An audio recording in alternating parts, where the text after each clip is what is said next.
I'm Geoffrey Dow. I'm the CEO of 60 Degrees Pharmaceuticals, and we like to call the company 60p. Is tafenoquine neurotoxic or not? Is this drug safe? It is not neurotoxic and it is safe. Do you believe your fellow Australians, particularly in the Australian Defence Force, are suffering as a result of tafenoquine? All the data we have suggests that tafenoquine does not increase the risk of neuropsychiatric events. I don't know or can't speak to individual circumstances or why people have had the experiences they've had, but I personally don't think it relates to tafenoquine. Tafenoquine appears to be the only commonality between all of these troops who are suffering side effects. So you're missing, of course, their combat experience, which is known to be a major risk factor for traumatic stress disorder and neuropsychiatric events in general. They will allege that they were on humanitarian missions and didn't see combat. The Australian government classifies the Timor missions as being warlike in nature. What do you tell me, as somebody who's received literally hundreds of emails from different members of the Australian military who say tafenoquine shattered their life? So again, to repeat, in the clinical data that we have, which comes from the trials that many of the Australian soldiers volunteered in, there's no evidence of any increase in neuropsychiatric events associated with taking tafenoquine in the setting that they were in.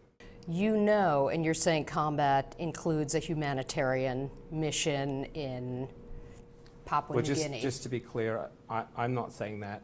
It's well documented in the literature that deployment specifically, and then combat even more than that, is a major risk factor for mental health disorders. You used the term volunteered, and I'm sure you're well aware they would argue they did not volunteer. In fact, several have used the term guinea pigs with me. What do you say to them? So there were two clinical trials that involved Australian service members in Timor and Bougainville.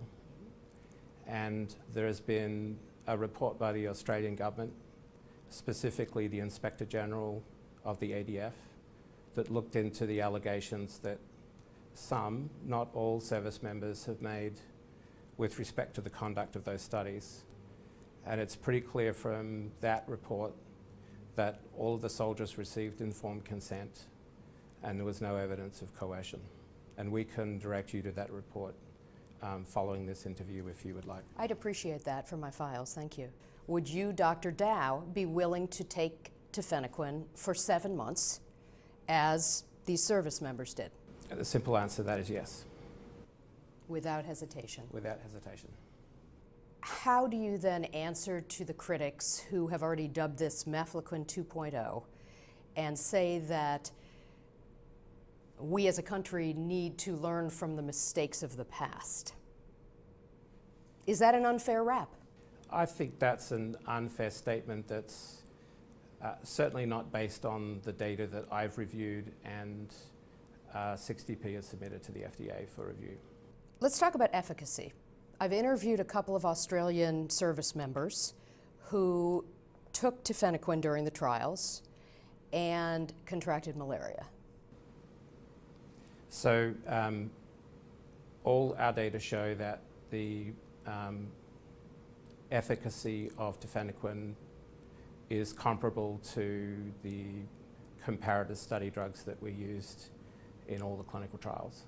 Why do you feel so strongly that tafenoquine should be fast-tracked by the FDA?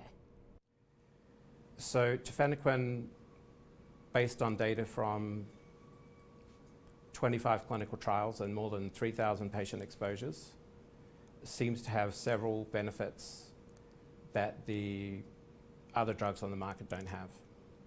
The first is it works against Plasmodium vivax, so the liver stages of the disease for which the other drugs don't work. And the second major advantage is that it can be administered weekly as opposed to daily. And for some people, not all people, that means compliance with a regimen is more straightforward. Mm-hmm. And we know that compliance is a major risk factor in contracting malaria when you return from travel.